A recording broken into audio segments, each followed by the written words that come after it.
Hey everyone, this is Ryan from Safe Easy Tech, and today we are covering how to set up your Android phone for privacy and safety. This could be for your phone or your kid's phone, but we're just going to run through some very quick tips here that are going to help you get it secure as possible. Everything is optional. You can do as much or as little as you want, but there are definitely some things that are going to help you out in the long run. So I'm going to jump right in here. We're going to go into settings and start at the top and work our way down. So the first thing that we want to take a look at here is clicking on the more option. So let me go back to that real quick. So in the first section of settings on the newest version of Android, you have wireless and networks. On the very bottom, there's going to be more in there. It may be other things in other versions of Android, but on the newest one, it's the more option. And there's going to be an option under there that says media share and nearby devices. And what this does is it looks for other Samsung devices and actually allows them to be able to see pictures, videos, music on your phone in real time and then share that out. Now you can choose what you want to share that to, and you can add devices automatically. But if you're not doing like active file sharing with people, you just want to make sure that that's turned off.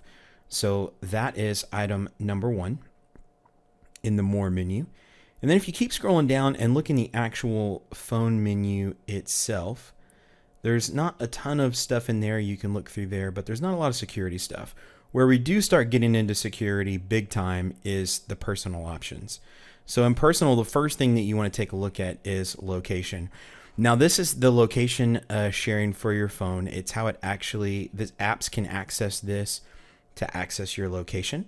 You can see just a quick example here of recent apps that have accessed it on mine. The Google app itself, which looks up for like relevant services. That's the app that pops up and says, hey, here's a movie, here's a concert. Google Play, of course. Google Maps, obviously, is going to use location, and I use TripAdvisor on mine occasionally, so that's been accessed recently also. Now, there's two different versions of reporting. There's high accuracy, and there's a GPS only, but you can turn this completely off. Now, however, you do want to know if you're using a Find My Phone app or you're using like a family locator app, location will need to be on because it has to be able to locate the phone.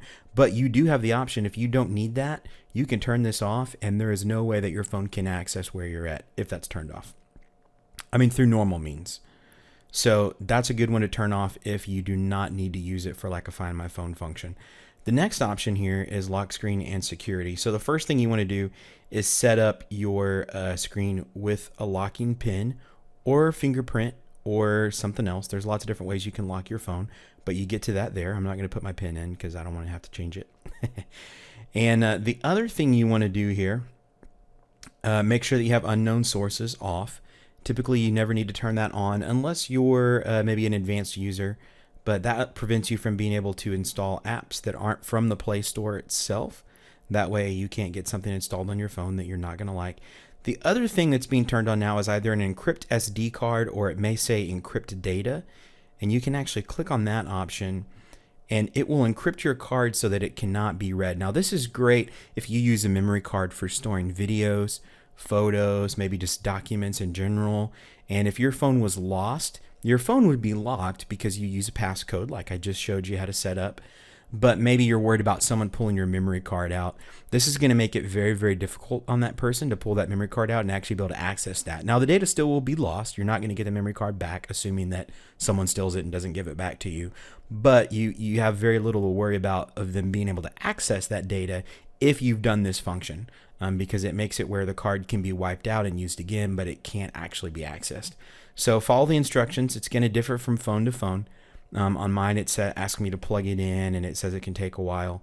And it also gives you a warning if your phone's reset to factory default, you will not be able to read an encrypted card. So you have to be careful with this because you could lock yourself out of your own data. But if you use it wisely, it's a great tool to help protect your privacy and the things that you may be saving on your SD card. So those are some options in there. The privacy and emergency one, you don't have to worry about as much. But the next one you want to look at, that's more for if you're just wanting specific apps to not show up. It doesn't help you as much on a global scale. But if you click on accounts, that's going to show you all the accounts that are on your phone. And that each one of those you can click on and you can control whether or not syncing is turned on or off. That basically means that it's going to pull data from that app onto your phone and vice versa. So if you have apps that are maybe installed on your phone, but you don't want them to pull things off of your phone's data, like your contacts or your photos, stuff like that, then turn that syncing off. And sometimes it has to be done here and in the app itself, but a lot of times you can just get it through this menu. Google is a great example, so I'm going to click on one of my Gmail accounts here. And you can see that there's a few things that I have turned off. Most things I have turned on. However, in my other Gmail account, I've got a lot of things turned off because I do not actually use that Google account for very many things. And there's no point in pulling that data from my phone to my account and vice versa. The next thing that you want to look at here is the actual Google menu itself. And this is going to show you a lot of different stuff. Location links back to the normal location menu. And then you have some personal info and privacy options. I'm not going to click on this one because it actually does show your info. And so I don't want to give out too much of my info here. But it does show you what apps you're connected with. And you can control security specifically. So you can create a security code when you click on security. You can do a scan to make sure the apps are good on your device. And it's also how you set up a remote locate feature that you can use through Google itself. So there's some great features in there as well. And then the last thing that we're going to touch base on here is the backup and reset option. And this is how you do backups. So if you do not want to back up your data, your photos and stuff like that to a cloud server, to Google servers, then you want to click on this and you want to turn that off. And that's going to not back up data to the cloud. And it will delete everything that you currently have saved on Google Drive, like if you had any photos, videos, music, stuff like that saved that was synced between your phone and the cloud. It's going to keep that stuff from automatically getting uploaded to the cloud when you take it on there. So if you turn that off, you're going to have a very, very secure phone. It's going to be very hard to get things off your phone unless you're wanting to move them off. So, and then of course you can also factory reset your phone and other things from this menu as well. So those are just some basic things you can do. There's always more. There's a lot of additional things you can do. There's extra apps you can install, but those are some really basic functions that you can do very quickly when you get your new phone and help you get set up and secure. So if you need anything else, let us know in the comments below and let us know if this was helpful to you. Until next time, I've been Ryan and you are set.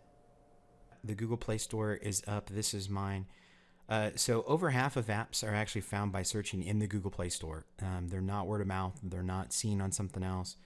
They're just done by searching. So I'm going to start a search here. And I did one earlier when I was doing some tests. So let's just look for shooting games here. And I'm going to click on the very first one that I see.